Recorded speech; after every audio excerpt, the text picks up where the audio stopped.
Said it's like I'm not trying to do a lot of weight. It's just to get the blood flowing in that muscle group and then being okay. The other issue though is like I'm really focusing on calisthenics and like functionality stuff. Does that make sense? So, Have you thought about doing weighted pull-ups? So yes, I plan on doing weighted pull-ups once I hit full 30. Okay. Because again, 4 sets. It's just 4 sets. If I want to hit 30 within 4 sets. And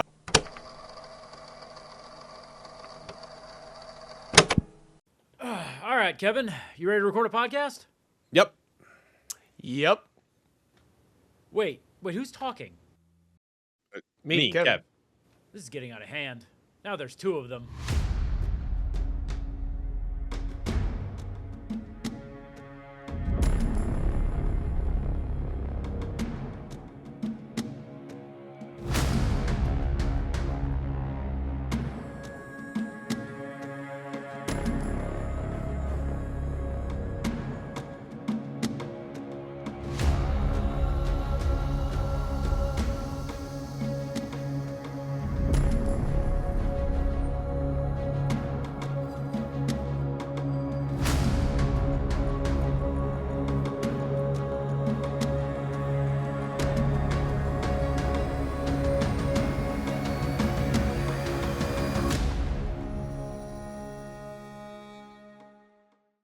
Hello and welcome to the Lost Cantina, now with 33% more Kevin. But the question is, which one is the clone? And how do I know which to shoot? I'm your host, 100% Jaden. And I'm Kevin. And I'm Kevin. So, yeah. This is my cousin, Kevin. And there's 2 of us. Let me tell you, family functions were fun. Your parents were aware there are other names. Yeah. They're very much aware. Okay. Kev, I'll let you, you can introduce yourself to everybody. Okay, well, if you have not been paying attention, my name is Kevin. And I'm a really big Star Wars nerd, and I always have been since the day I came out of my mommy's womb. And my favorite episode in the entire Star Wars franchise is, of course, Episode 3, Revenge of the Sith. Best story, best lightsaber combat. I love Vader. I just recently got into cosplaying as him. Like, I would say almost professionally. I'm almost there, making really good upgrades to my suit. And yeah, I'm glad to be here right now. Yeah, ready to talk about some lore for sure. We are very happy to have you. Audience, Kevin has been helping us behind the scenes every now and then with just like bouncing ideas off of him. So we're very happy to actually get him on the podcast now. We will be taking fan polls as to which Kevin we refer to. Like, we got to figure out a naming system here, which we'll get to hopefully eventually. Because I'm just going to be like, so what did you think, Kevin? And you're both going to say yes, and I'm going to want to kill myself. Remember, I'm the taller one. He is the taller one. We are an audio podcast that does not help. I am Kevin L. He's Kevin R. The family, we used to call him Little Kev because he's younger than I am, but now he's taller than I am. So which is Kev. why it's perfect that he's still Little Kev. That's really funny, actually. It's just Kevin L, Kevin R. That's a very, very Italian thing, by the way. For those of you who don't know, is to just be like, what's the thing that makes you stand out? You're tall? All right, cool. You're the short one. Fuck, I'm not that short. Jaden, you're shorter than me. All right, like so a cell phone signal. Yeah, right. Before we get too into it, we're going to do the housekeeping. As you guys know, you can find us on all your social media stuff. As much as social media is currently imploding, you can find us at The Lost Cantina. And you can also email us at thelostcantinapod@gmail.com. And now, this is on YouTube, so you can see us too, which is really fun. Yep. But yeah, so this is where you can find us. Please go and find us. We've been having fun kind of watching all these trailers and stuff. I know, Jaden, you and I were talking recently about all the stuff coming out, and now more stuff was announced.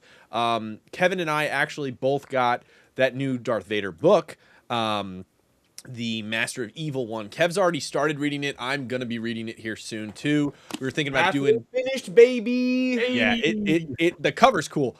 So we're going to probably do maybe an episode about that. We're going to do a little book club. The book club time would be fun, we think. Yeah. So, yeah. Well, what brings us here today, Kevin? So, today we're going to talk about the ultimate hater of Star Wars in Star Wars, Darth Maul. About 2 weeks ago, the full trailer was released for Darth Maul, and we are going to kind of talk a little bit about him here. We are talking about maybe doing like a fuller episode, a little shorter thing, like what do you got to know about Maul to go into the new Maul show? Yeah. We're thinking about doing something like that, but we're going to talk a little bit briefly about Maul today. Just kind of like drop a little bit of backstory on him and then kind of jump into the trailer. And then after the trailer stuff, we're going to talk about our thoughts and predictions and kind of, the Legends lore does play a part in this a little bit. And so I know you guys both are big Legends fans. So I know you guys have a shit ton of stuff to say about the Legends stuff. So yeah, it'll be fun. So yeah. I guess we'll get into the Maul backstory. Jaden, I'll let you take it from here. Absolutely. Sorry, I'm trying to pull up the trailer. So we're just gonna like the bullet points real quick, like what things we know about Darth Maul. He's born on Dathomir. He's a Zabrak, which makes him kind of just like the second-class citizen of that planet, and the only real way that you can move up in the world is to be chosen for a higher purpose, which normally that's breeding. But in his case, he got to have the privilege or horror of becoming Darth Sidious's secret apprentice. Kev, what did you call it yesterday? You were like Handmaid's Tale, but reverse. It's basically reverse Handmaiden's Tale. That's basically what it is, but like I guess they're okay with it. I mean, they've been doing it for like thousands of years, if not more. It works for it's them. just the way it is. Yeah. So Which interesting thing? So he becomes Darth Sidious's apprentice, which it's basically implied that like Sidious was basically like, "Hey, Witches of Dathomir, I could fucking kill you, or you could give me a secret apprentice that I can you can give me one of your toys." And they were like, "Here you go." And he. Well, I was actually under the impression that Sidious actually told Mother Talzin that in exchange for her son, which was Darth Maul, Sidious would work with Mother Talzin to rein in the galaxy to be under the control of the Night Sisters and the Sith. But he obviously just used her and took Maul, for his own nefarious gains. Which You're telling me to take Sidious over the lied? galaxy. I mean, basically, yeah, he did lie. I lied. yeah. As I have from the very beginning. Yeah. Okay. But yes, he lied. Yeah. So Shocker, like that, right? Yeah. So basically the whole thing was his childhood fucking sucked. That's the biggest thing. He was an abused child. Yes, he was. And so then he serves, under Sidious, right? Like he's got to be conditioned, suppressing his emotions, accept rage, which is kind of, that's kind of the Sith way, if you will, right? Well, and the interesting thing He also makes him like do a little space that is drugs. correct. in the comics. He teaches Maul about the Sith because he doesn't really know anything after he is taken from Dathomir. So they bring him to I forget. I think it was Korriban. It was after the Great Jedi and Sith Wars. Specifically, there was a war thousands of years ago where the Sith were creating what's called a Force bomb, which is basically you take all of your Force energy and you concentrate it into this like massive like giant ball of energy, and eventually it'll explode. And not only does it like kill you, it like just like totally erases you like from existence. Like you can't even go to the world between worlds. Traps your soul in like an orb. Yeah, it traps your soul in this like plane of just like eternal torment and anguish, basically. And that is where Sidious takes Maul, and then he's just like, to experience the Sith, you must snort the Sith. And then Maul's just like, yes, master, I shall snort all of the Sith here. Yes, I will. And then he just fucking just goes, And then he starts to like see all the like, torment and torture that all the Sith went through. He watched all the Jedi killing the Sith, and then when he like, gets out of his crazy his crazy trip, he's just like, "Yes, master, I understand. Fuck the Jedi. Let's go and let's annihilate them. Let's do it." He's like sitting in the back going, "Oh shit, he actually did it." Yeah. He's like, "You knew that was a joke, right?" That was a prank, bro. Dooku didn't go near this shit. Oh my god. So okay, get so your lungs checked. so he goes through Just inhaled so Sidious many Island. skeletons. Oh God, he goes through Sidious Island and gets tortured and Sidious told to do Island. all these terrible fucking things, and basically he serves as the apprentice of Sidious. And we have the rule of two, but it's still kind of hidden, right? We don't know Which very much. depending on what book you're reading, Sidious and Tyrannus were both serving as his apprentice more Yeah. or less at the same time, Yeah. which is kind of funny to me. 'Cause Actually, I think technically Dooku he wasn't his apprentice yet. He was more like he was in the middle of being like persuaded by there by was. Palpatine to It was turn. well. When I say technically, it's because Sidious was like, "I'm looking for an apprentice," and Yeah. and Maul's over here like, "The fuck, I'm still here." Yeah. Yeah. Well, that's the thing is like I don't think Maul knew. Yeah, no, Maul had no idea. That's what, because like Yeah. anytime he was like, "Look at my apprentice, Darth Maul. He's gonna take care of you." Meanwhile, he's over here like the phone's ringing and it says Dooku, and he's like, "Oh shit. Never mind. Don't worry about it." So Small, That's like, the why is thing, though, Pizza Hut is- calling you 6 times? yeah, that's the thing though is like he works as like an assassin and like does all these like missions for him. It's almost like he's a little mini inquisitor for Sidious for a while. It's a lot in the way that Ventress is Yeah. Dooku's apprentice, but Yep. like, Dooku's like, you don't count. Like, I'm gonna call you my apprentice, but like, you don't count. Yeah, yeah, If Sidious asks, you don't count. yeah. He doesn't. That's the thing. If Sidious asks, it's like no. But yeah, so we have like his forms that he's a master of. The Geo form, and that's form 7 of lightsaber combat. He's got the double-bladed saber, which we saw in episode 1. Everybody's fucking loving it. He likes to overwhelm his opponents. He doesn't really look at Jedi as I want to do a rivals. He sees slight them- tangent Well, real quick. I want to do a slight tangent on the double-bladed lightsaber thing. Should they have revealed that in the trailer for episode 1?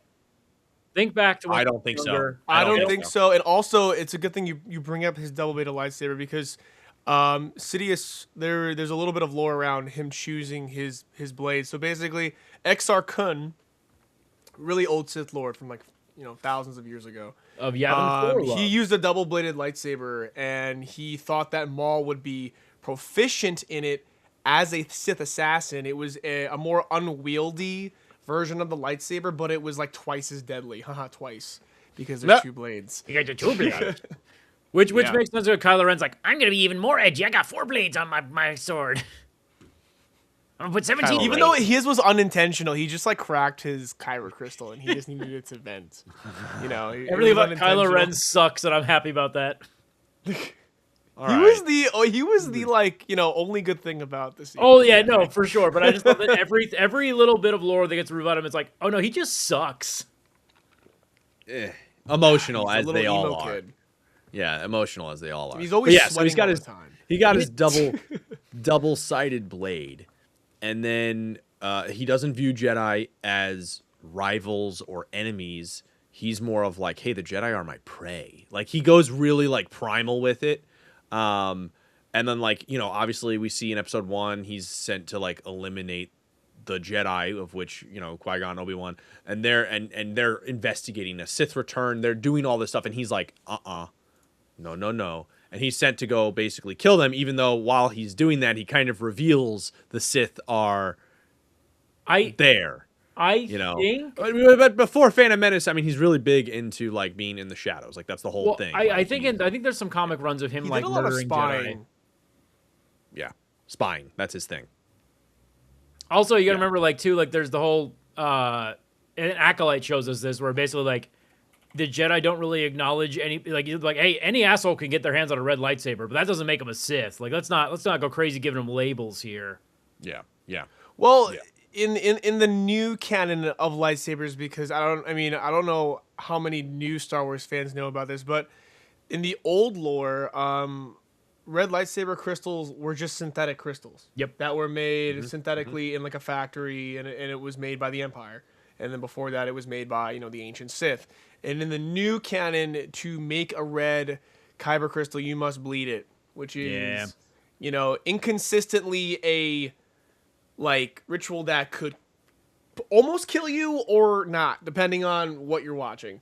It almost killed Vader, but it didn't kill Osha. I think it was Osha, right? Yes, and her many violations. From the Acolyte. Yeah, she just kind of just did it, and she wasn't just like almost gonna die like in the Vader comics, where Vader literally almost fucking died on Mustafar bleeding his crystal. It's such a fucking tangent, but I always like talk about those comic books, man. They're so inconsistent all the time with like what they want to do with it, and I blame Disney. I also blame Disney. You're absolutely right. Because like the bleeding is such a cool concept. Like, oh, but it almost kills you. It's like, well, then I just won't bleed it. I'll just use my lightsaber the way I would. Then who cares? What about the color thing? Yeah. So back to what you were saying before. It's like when you were like, oh, anybody can get their hands on a red lightsaber crystal. It's not that they can't get their hands on it. It's more like you need to have the intention. Yeah. To bleed it. Maybe if this was like old canon, yeah, sure. Like anybody could. Well, and that's what I'm wondering. It's not as like deep. Yeah, I'm wondering if it's like I'm wondering if like the synthetic thing is also still true, kind of. I think it is, because if you look at Balin's Skull and his apprentice, like they were using like orange lightsabers. That is an actual. But that is an actual color in canon, color though. For sure. It is very rare. But it's a darker orange than what the normal orange is. I noticed. Yeah, I actually thought it was red. For a little bit. It is. It's like a reddish orange. It's like a reddish oransh. Yeah. Which, like, I mean, some people might argue, like, well, he's halfway through the bleeding process. But it's like, man, why can't we just make them just fucking 3D? He's halfway through the bleeding process. Yeah. People will say anything nowadays. They really will. All right, back to the guy with the red lightsaber. Tangent men over here. Yeah, so Jaden, I know you know a lot of like pre-TV show, like all the matchups as well. We're not just talking like Qui-Gon Jinn and Obi-Wan. There's a lot more. Yeah, but what like for the, I mean the most important one is really Qui-Gon Jinn and Obi-Wan Kenobi. Yeah. Prior for episode 1's purposes, anyways. I mean the biggest one, Qui-Gon Jinn. He fights Qui-Gon Jinn twice. Retreats from him once, kills him the second time. Yeah. And then he thinks he has an easy kill in Obi-Wan Kenobi, but Obi-Wan Kenobi has the high ground, no matter where he is. Him up. Well, what's crazy is Obi-Wan has the low ground. Well, that's what I'm saying. No, you don't understand, Kevin. Wherever Obi-Wan is, that is where the high ground is. That's where the high ground is, yeah. Because if you look at on the axis of the planet, if you flip it upside down, Obi-Wan was technically on the high ground. Yeah, you're right. So yeah, I mean, I know you, Kevin. Can I say just one thing though? Sorry. Go for it. Well, one thing. It's Maul related. It's not a tangent. Yeah.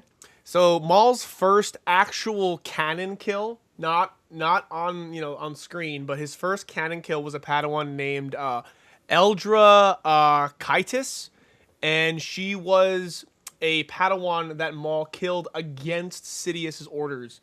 Sidious felt like he wasn't ready to kill Jedi. He wanted him to work on masking his Sith and Force presence around Jedi, and made him kind of like hang around Coruscant or other Jedi temples, kind of spy on the Jedi, but like make it so that his presence was unknown, which he was very good at, but he was very impatient.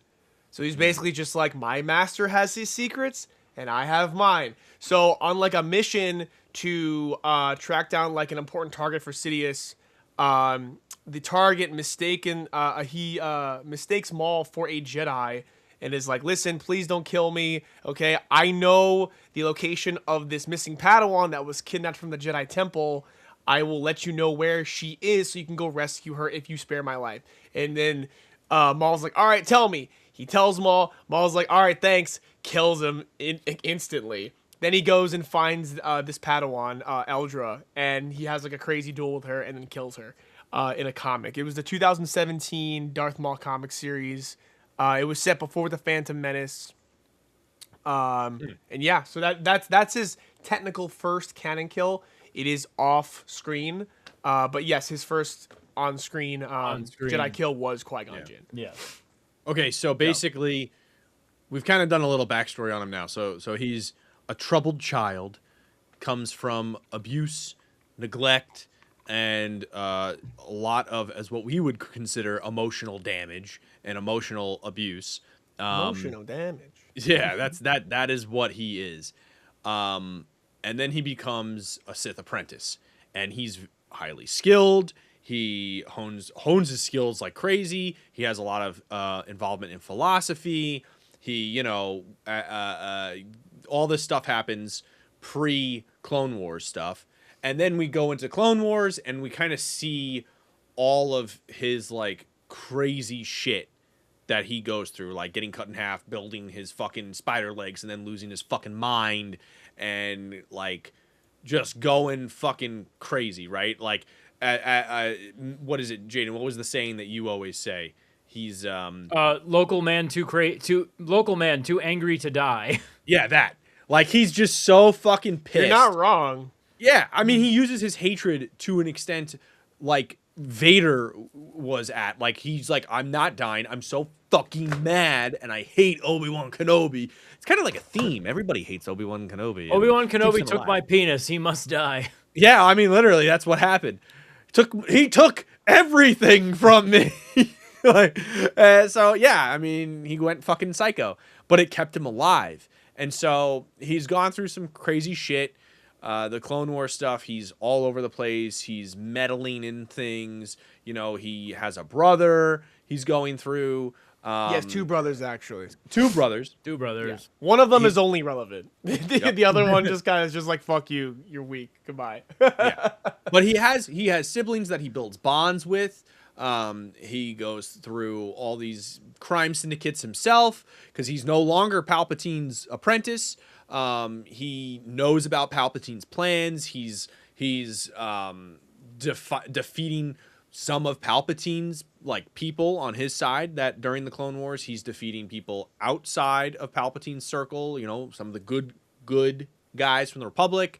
He fucks around with Obi-Wan constantly. Well, what's funny about the whole sequence is basically Darth Maul's like, all right, I'm back on the scene. Step 1, fucking kill Obi-Wan Kenobi. Yeah. Shit, that didn't go well. Well, I could stop this Palpatine plan, or I could make a fuckload of money. Yeah, he's really into being greedy. Well, I think in the beginning, you're not wrong when you say he wants to kill Obi-Wan, but in the Clone Wars it was more of the intent of Maul wanted to make Obi-Wan suffer as he suffered for 15 years or something in the trash. Okay, so he wanted him to suffer and break him. Okay, that was his main goal. It was only and I don't know how much we're gonna touch upon this, but it was only in Rebels when Maul he's just like, all right, I want to kill you. It's been long enough, and that's when he was just like, the whole Kenobi in the freaking desert, yeah. So he's done a lot of shit during the Clone Wars. I mean, like you said, like he likes to fuck with Obi-Wan. So basically, for those who don't know, before this whole thing happens, like the show we're about to see, the Empire has not started yet. We're not there yet. The Galactic Republic has not fallen yet. But he becomes king of a planet. He becomes the ruler of Mandalore. And he's fucking with Obi-Wan with the dark saber. With the dark saber. Obi-Wan's love interest is royalty on the planet. Satine. Duchess Satine. Yes, he fucking kills her. He fucks in front of her him. shit up. Yep. You take my dick, I'm going to take the only thing your dick cares about. And so basically that's what happened. So, I mean, hey, because everybody says, like, would Obi-Wan have left, all that, the questions. And now he's like, guess what? you're never leaving. You're going to be a piece of shit Jedi for the rest of your life. I'm never giving you peace and happiness and da-da-da-da-da. Well, actually, Obi-Wan did say to Satine Yeah. that you if asked. she would have said the word, if she would have Yeah. said, I love you, Obi-Wan would have been like, I would have left the order. Yep. Yeah. Like, instantly. But she didn't because, She he's moved the Jedi Order meant too for him. honorable. He's too that's the thing. deep into the Jedi order. So Now that's the thing though. So like it's almost like, you know how Jedi have to repress their emotions a lot of the time and kind of like control they need them to in a let different- go. Yeah, they it's control always them about in a- letting go. in a Don't different face format. things. Don't face things. Just let them go. Just Let 'em go. Yeah, but it's like I feel like they're controlling their emotions in a different format, right? Like the whole thing with Maul is he's like, well, to leave the order would be peace for Obi-Wan. That would actually be true happiness and true peace. He would be happy with her. So what I'm going to do is make you suffer by still being a Jedi. Because being a Jedi is like, it could be viewed as suffering for Obi-Wan because he can't have what he truly wants and he can't give in to what he truly wants. And so it's almost like Maul was just like, his whole purpose was to fuck with him, not just kill him, but fuck with him before he kills him. And so like, Yes, make him suffer. I was yeah, just it's almost like keeping him a Jedi is making him suffer.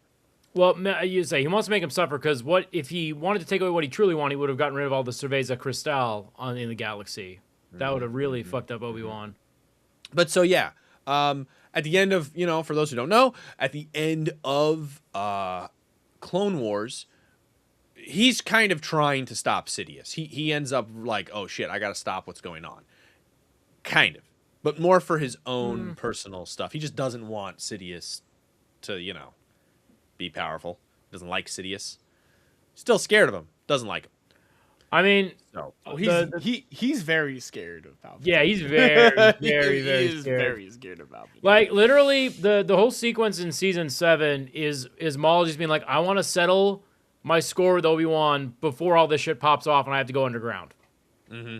That He was knows. like he was trying to lure Obi-Wan back to Mandalore so he could kill him and then run underground with his syndicate while the end of the world basically pops off. yeah. Which is why that line is so good when he's like, I was hoping for Kenobi. So yeah. Actually, are you talking about season 7? He actually says he wanted Anakin to show up with Kenobi, but he was just gonna kill Anakin because for some reason, no one knows why, but the Force chose Maul to give him like nightmares about Anakin being the one who is, the reason for all of this. He is the reason why all of this is happening. He has been groomed for his purpose. And, like, no one knows why Maul was chosen. He just was, by Dave Filoni. He was just chosen by Dave. Papa Dave said, we haven't done in a while, that wild Maul guy. Let's get him in here. Yeah. And so basically he gets captured and he starts going insane. Ahsoka captures him right before Order 66. And when he gets captured, he's like screaming. He's like, just fucking kill me! Fucking kill me! He's like, let me die! Just let me die! He's going nuts. And then Order 66 happens. And even though he's not a Jedi, they're going to kill him anyway. The clones are like, we're going to fuck him up. And Anybody with a laser sword needs to die. Yeah. yeah, pretty Basically, even though he doesn't even have one in the entire episode, he's just Vader. He has tearing the hull off. He has ship of wall the ship. panels. That's what he has, which are somehow Yeah, worse. Dude, that one scene where he just freaking like drags that Force pulls that clone's arm into the door. Yeah. He just slices off. Completely And he unnecessary. takes the comlink and he's just listening to all the freaking crazy shit, dude. He say what you want about Maul. He is like a tactical genius. He really is. Okay. If he was a Jedi, he'd be an amazing general. Listen, I'd like to believe that he wasn't actually going for the comm badge. He was just like, how can I make this as cruel as possible? Let me just grab this guy's arm real quick. Like, oh, that guy's getting away. No, he's not. Come here. I mean, he's a sick fuck. He got chopped up in half. Like, that's his deal, right? Chop people up. I mean, I think it's tradition in Star Wars to have appendages taken off of you, so. Yes, You know. yeah. Yeah. So now we're gonna talk about the trailer. We've talked 30 minutes a little bit about just who this guy is. I know he's in Rebels. He does some crazy shit in Rebels, but this takes place before Rebels. So I know you both were going nuts about the trailer more than I was, because you guys were picking up on some Legends lore and Legends like theories. And I know, Kev, you when it came out and you watched it, you instantly called me and texted me. You were going fucking crazy, and like it was normally Jaden's the one texting me. Alan! Oh my god! Yeah, like normally Jaden's the one freaking out texting me. You're the one. You got to me first. I did. I always get to you first, like instantly. Anytime some new Star Wars shit drops, and I'm like, you gotta talk about this on your podcast. I will freaking kill you if you don't. So yeah, let's go through the trailer, because the trailer is fucking nuts, man. It's pretty cool. The animation looks dope. First off, by the way. First of all, let's just talk about the night and day levels that they're pouring. Gone are the days of scary Yoda and Anakin from the Rebels TV show. We are finally in the. They were terrible, dude. Yeah, they looked were like bad. shit. They were bad. Ugh. And it's not like they didn't have the models already. You know, that was the craziest part. They were just like, let's make a new one, but let's make him look like a Picasso painting. Well, that means they can sell more toys. Yeah. This is Rebels Anakin now with face melt. Yeah. Yeah. Hamburger mode when he gets burned on Mustafar. It's like those touch ups, like that touch up of the paintings and stuff. Like, let me fix this painting. Looks like dog shit. The fucking Yoda fentanyl memes, they took it serious. They're like, on fentanyl I am. Oh, God. All there is to eat on Dagobah, there it is. First we got Maul doing a little bit of, now we got Yoda. Luke's just like, Master, what's in this porridge? Eat it, you must. See some dank shit, you will. Don't worry about it, you will. Yeah, like all that. Oh, dude, the entire time Empire Strikes Back, we saw him doing flips and shit. It was just Luke sitting on the ground going, It's like, you weren't lifting rocks, man. You were just fucking sitting there with a toad on your head. All right. Popping rocks. We got to talk about the trailer besides the crazy animation. I will say, though, the animation looks fucking crazy. Like, it's really good. It looks dope. The evolution is just a far cry from 2010 Clone Wars movie that so you and I saw in theaters together, Kev, when we were kids. And then the first thing we said to each other, we looked at each other and we were like, "Why the fuck is there rock in Star Wars?" You remember that? Because there was like a full on rock theme. Yeah, like this isn't Star Wars. So weird. And now look where we are. Everybody loves the Clone Wars. Yeah, Dave has done a great job. So you guys saw it in theaters. Yeah, we did. We I were saw it in kids. theaters with my brother, which means that we might be the only 4 people who saw that movie in theaters. Like, congratulations. You're right. Hey, I had didn't even fun. think about that. Shout out to us. Watching it. That movie made $0. It's crazy. If you look at the box office score on it, it was like nothing compared to other Star Wars Nobody movies. saw it. Actually, yeah, you're right. There wasn't that many people in the theaters. There was like nobody in the because nobody knew what it was, and like what it was a 4-episode pilot that they smashed together. Lucas was like, "Let's get her in the movie theater. Let's make a couple $1 billion real quick," and then it didn't. And he's like, "Ah, fuck, put it on Cartoon Network. Who cares?" Yeah. Maybe if he used Gendy Tartakovsky's animation skills, like in Star Wars Clone Wars from 2007, people would show up because Dude. Samurai Jack, the guy behind Samurai Jack, makes a Star Wars movie. I'm gonna blow your mind. Apparently, he was in line to take over Lucasfilm, and then they went with Dave Filoni instead.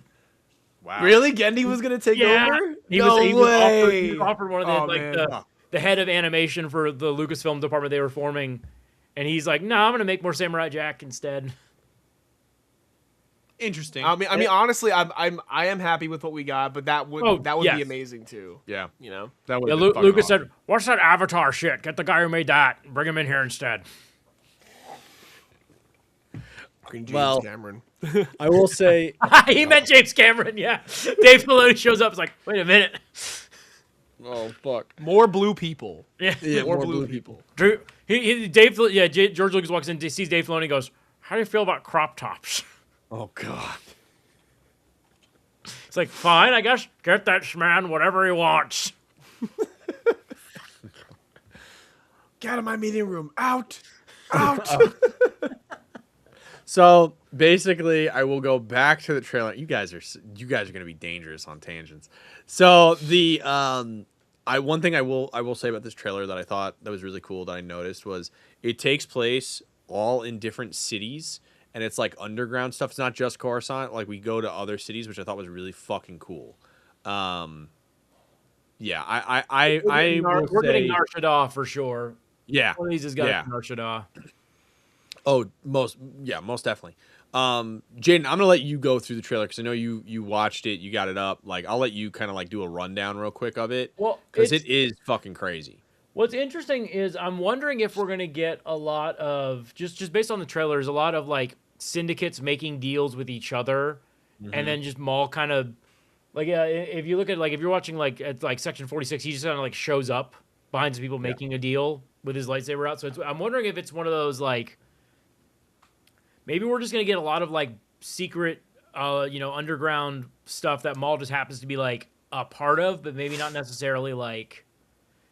I don't know how to say it. Like you remember like in a couple of Rebels episodes or not Rebels, Bad Batch episodes where it was like, oh, we're not focusing on the Bad Batch at all. We're just cutting away to these guys. I'm wondering if we're gonna get a lot of those in this show.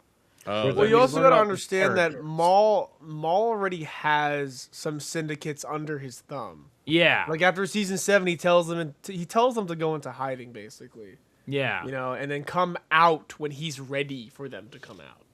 Which is why expand his operations with like the Pikes, the Black Sun. Obviously, a lot later in Solo, Star Wars story.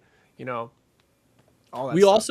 We also see in this trailer though, we see like actual Jedi, right, that are trying to go on the path and like try to like hide and stuff, and we see Inquisitors like chasing them. We see, I believe these stormtroopers are still clones.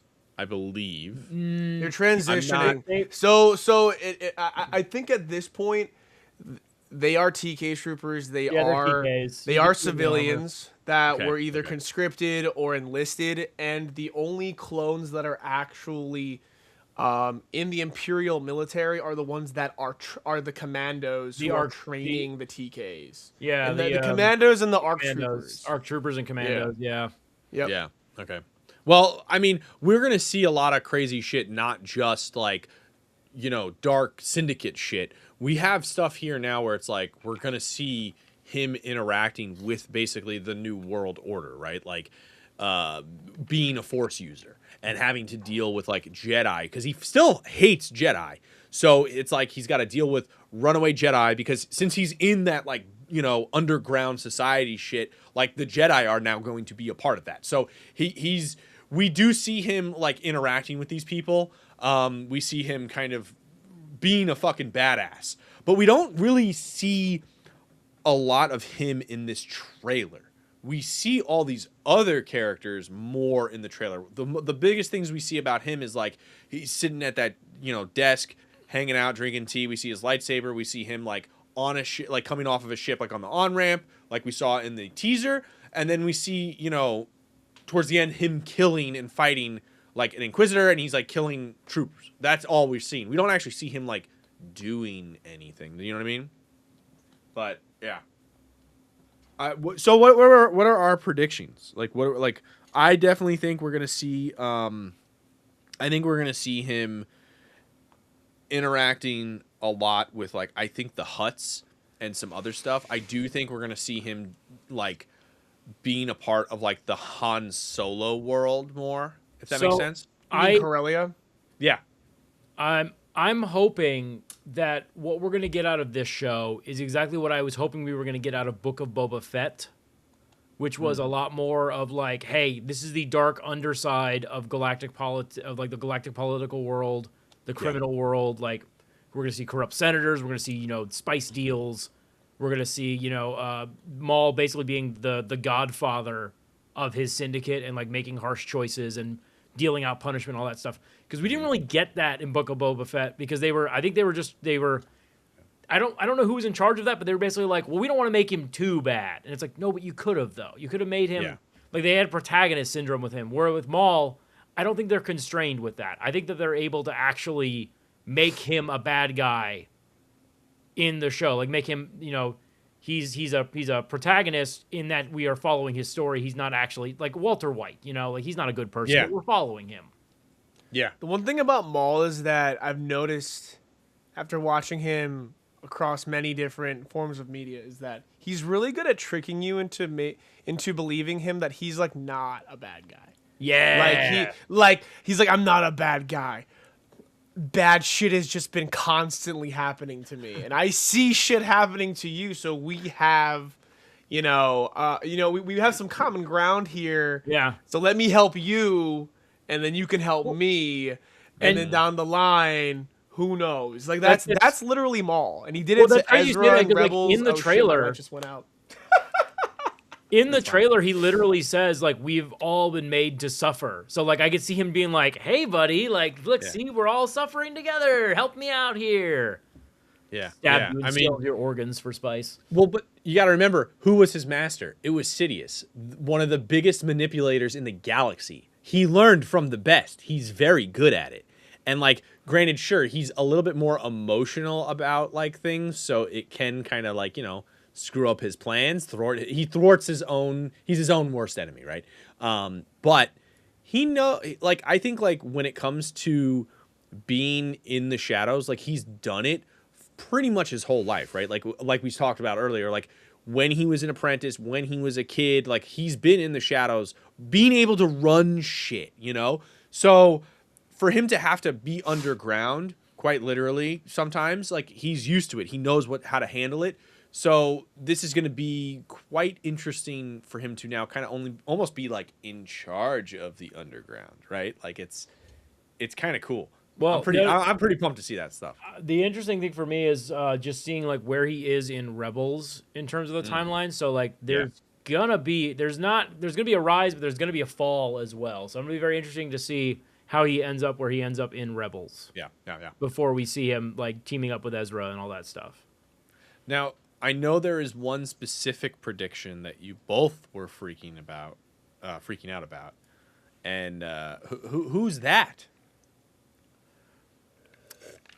Okay, I'm gonna let Kevin do this one because I disagree. But go ahead.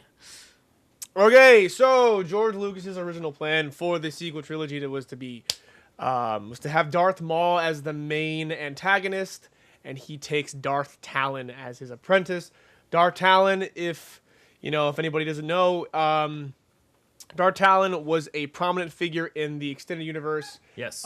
She, again, like I said before, was the apprentice to Darth Maul, and she was this like sort of scantily clad Twilight girl.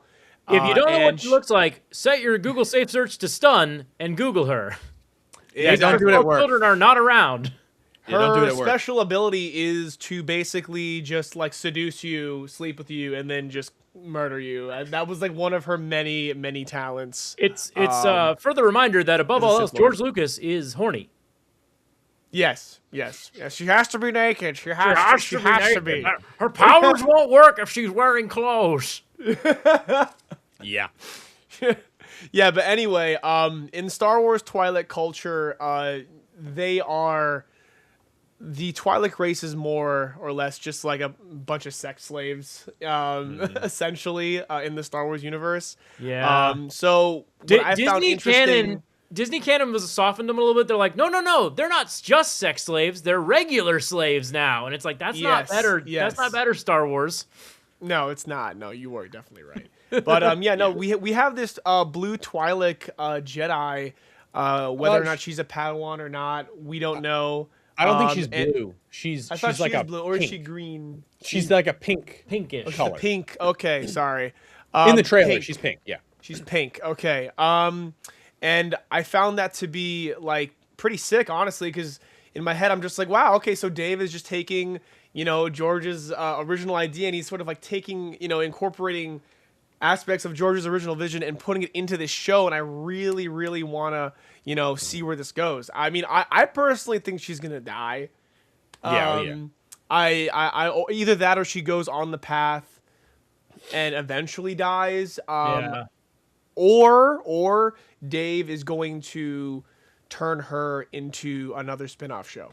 I was he's gonna do what I call putting her in the toy box. He's gonna take his toy and go home. Yeah. AKA what he did with Ahsoka, where he said, "What's that? You could die in the galaxy? Nope, you're going in the toy box. You are my toy." Here's one thing. If you remember the timeline, right?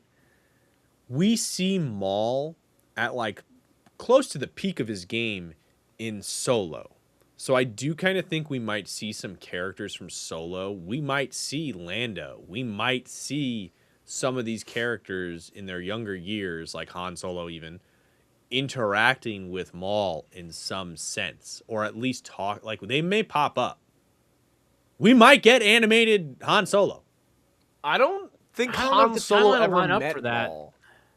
I don't Well, think. no, He'd be remember like in- a baby from what. No. Remember in the Solo movie. Well, no, because in the Solo movie, the stormtroopers were stormtroopers. Like, they were full-on, regular-looking stormtroopers. These guys are still Maul. the TK guys. Maul shows up in the Solo movie. Oh, I know. And But I'm Maul saying it's like, is that's like still- 10 years after this, But that's what I'm showing. saying. I'm saying that we don't know the full time span. We know it's going to be before Rebels. That's but true. We don't know Okay, I'm the back full on board. time span of this show. It might be like the first 3 episodes are him starting out, and then the rest is like him later down the line. We might see like Lando and Han, and we might see these people. What's her name? What's her name's character? Emilia Clarke's character. We might see him like meet her as a kid, and I like, completely forgot her name. I forgot the character. I've only seen Solo once. I'm not gonna lie. Kira. Yeah, Isn't it same. Kira? Same. Isn't it Kira, Kira? yes. Yeah, Yeah, something it's like that. Akira. Yep. Yeah. Yep. But we might see him like when he first meets her, because he's like in charge of her. And like, do you know what I mean? Like we could see some pretty cool tie-ins and some cool shit. But that's what I'm excited for, to see him in a more original trilogy time frame, if that makes sense. Besides Rebels, I'm not talking about Rebels. So, those are my excitement and little predictions. But yeah, you guys have any other predictions that we think about? Not at the top of my head as of right now. There's a chance that we see some more like rebellion formation stuff coming up. Ooh, yeah. There's a chance we could see. I'm not promising anything, but then, we could see something maybe with like Luthen's resistance cell, possibly. Like, I want Imagine to see if more of Maul- Saw Gerrera. Actually. oh, he's always gonna pop up. This is his playground right now. This timeline. Yeah. Imagine I want to see him if just Maul- go crazy, start blowing stuff up in the underground. Well, Or here's- maybe he's making deals to buy That's what I was gonna say. armament.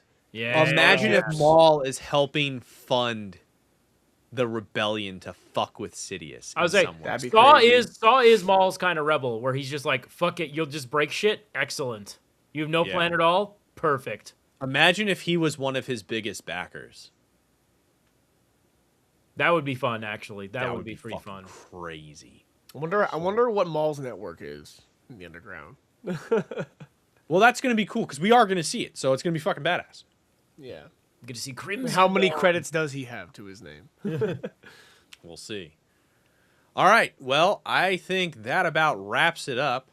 Cool. I really appreciate the discussion with everybody. I mean, this is fun. Like, I haven't been excited for an animated show like this in a hot minute. I don't think we've been excited about Star Wars like this in a hot minute, to be honest. Yeah, like it's. But it's been guys, dry. Mando and Grogu. It's been dry. I am actually excited for Mando and Grogu. I'm just, To be fair, we haven't had a Star Wars movie in 7 years, guys. Come on. yeah. Get hyped.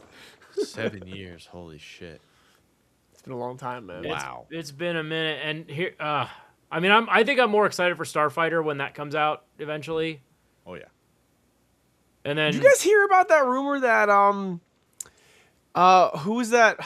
was it Tom Is it Tom Cruise? doing Cruise? the lightsaber Tom scene? Cruise? Yeah. Tom Cruise was in charge of a lightsaber choreography fight. or Which something? my biggest takeaway from that was, what the fuck, there's gonna be a lightsaber sequence in this fucking thing? I know. I'm just gonna keep picturing Mission Impossible. in a type swamp of- too. Tom Cruise is holding the camcorder and running like he does. Yeah. He breaks his ankle again somehow. I do my own stunts. Well, that about wraps it up. We thank you guys for listening. Again, you can find us at The Lost Cantina on all your socials. You can also email us at thelostcantinapod@gmail.com. Yeah, so we're really excited for Maul. And we can't wait to watch it with you guys. So thanks for listening, and we will catch you next time. Ta-ta. See ya.